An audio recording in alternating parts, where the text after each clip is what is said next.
This is what concerned me. And even when I picked the Steelers to go to the Super Bowl at the kickoff show, you had Dallas and the Patriots. I had the Seahawks and the Steelers. I said, Skip, their pass defense, it still scares me because they don't have one guy that like a Von Miller or Khalil Mack that you can say, go get home. J.J. Watt, when he was healthy, go get home. They don't have that guy. They don't have shutdown corners, so they got to do a lot of mixing and matching. So if you blitz, you put a lot more stress on an already vulnerable secondary. Now, if you try to play coverage, you get guys not doing what they're supposed to do. Skip, if I'm doing what I'm supposed to do, and you beat me, okay, you just beat me. You were just better than I was today. But I'm not going to let you beat me, but I'm not going to go outside of what I was coached to do. You get William Gay doing what he's not coached to do. He has flat responsibility. Get to the flat. If Edelman catches the shallow cross, turns it up, so be it. That's not your responsibility. Mike Mitchell, you're the deep center field safety.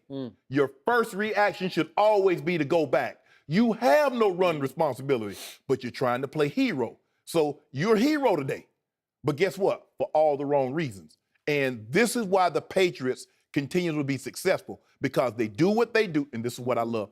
The thing that I love most about the Patriots is that they play to a standard. And the standard is, whether it's preseason, regular season, playoff, or the Super Bowl, who we play has no impact on how we play. The distraction in your locker room has no effect on what we do.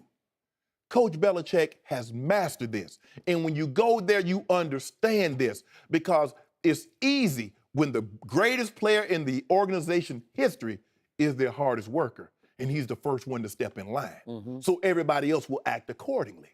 But when you got guys that they want to build a brand, they want to be able to share things with fans so they can get it. When Mr. Kraft was holding that Lamar Hunt, the AFC, that was shared with the fans. All the fans got an opportunity to see what it's like to win and to do this. This is an anomaly, Skip. You're never going to see this again. And I always say never and never say all. Skip, we are never going to see what we're seeing from the New England Patriots. Mr. Kraft has owned this team since 1994.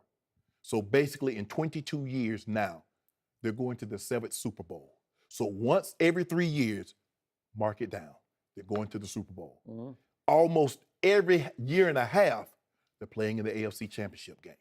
That is mostly because of number 12, who plays quarterback and leads this franchise. Skip, look, I don't want to give credit here or credit there. I'm just saying the way they have the pieces in order. Mr. Kraft at the top, Coach Belichick in the middle, and not to say Tom Brady at the bottom, but hey, he's the quarterback. He's the guy that controls a lot of what goes on in the locker room and how the team prepares to practice and play. But when you have these three pieces and they all line up together, and there's never one talking over the other, because for the most part, there's one voice coming out of that locker, coming out of that headquarters, and that's Bill Belichick. It's not he's having to put out a fire. Well, I've had this conversation and I'm disappointed in one player. Have you ever heard Coach Belichick have to give one of those? He doesn't give them very often, because guess what? When he has to give one of those type press conferences, guess what a player is, Skip, at the end of the season? He had to give one for Chandler Jones. What happened, Skip, once the season was over? You got it. That's the way you operate. You don't put up with silliness. You want to build a brand, well, you get out of here, because the brand is the Patriots football. That's the only brand I care about.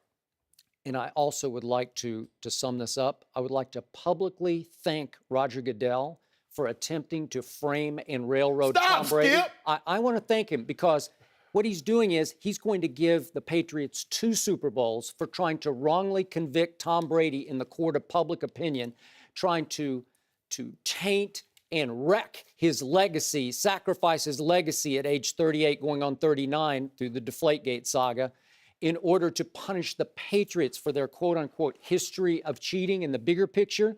And because of that, he has sent Brady on a mission. He got him in the Seattle Super Bowl right after Deflategate, remember? And then, remember, Goodell has not attended a single Patriot game since Deflategate, since before Deflategate. And that was that fateful night against Andrew Luck and company, Correct. remember, at Foxborough, when Tom Brady in the second half alone with legally inflated footballs after the halftime fiasco. But the commissioner was at that game. Yeah. The Deflategate, okay. I don't think he was at that game, was he? I think he was. I thought he went to the Ravens game, the one before that in Foxborough, but whatever. But in the second half of that game, if you recall, Tom went 12 for 14 for 131 yards, 2 touchdowns, no TDs. I mean, no interceptions, and it was 28-0 Patriots in the second half on the way to 45-7. And then you know what he did in the Super Bowl to the Legion of Doom, right? Legion of Buddha, Doom. beat up. Skip. Yeah, Legion of beat up. Yeah, he wrecked them. You're doing Tom Brady and the Patriots organization a disservice if you say you sent them on a mission, because they've been on a mission. What happened in 2001 and in 3 and in 4? Were they on a mission then? You ever seen a quarterback play this way at age 39? You want to talk about a mission to force Roger Goodell to hand that Lombardi trophy over to Mr. Kraft? Mr. Kraft knows it. Jonathan Kraft knows it. He took a shot at Ryan Grigson as he exited India after he got fired as their GM, because he was the one who tried to blow the whistle on Peyton Manning Deflategate. did at age 38. Peyton Manning threw 55-10. So we've seen quarterbacks play well late. Brett Favre threw 33-7 at age 40. So 28-2 in 12 games. Well, we saw Nick Foles go 27-2. But anyway, that's neither here nor there, Skip. I'm willing to give the Patriots credit because they've earned it. Since Tom Brady they were 3-1 in his absence, and when he got back, they haven't missed a beat. This organization from top to bottom, I love the fact that one voice. I love the fact that Coach Belichick doesn't have to put out fires. I love the fact that no one is trying to build a brand in that, especially Tom Brady is a brand in and of itself because he's won. Now, Gronk is a different animal. But Coach Belichick never has to say, Gronk, tone it down. Gronk, do this. Gronk, do that. And the mere fact, have as much fun as you want. But if I have to ever, at any point, if I ever have to address your antics, it's going to stop. And up until this point, he has not had to address Rob Gronkowski's antics. Last point. If Tom Brady had been the quarterback of the Green Bay Packers yesterday with the very same supporting cast, there's no way he would have lost 44-21 at Atlanta. That's just me.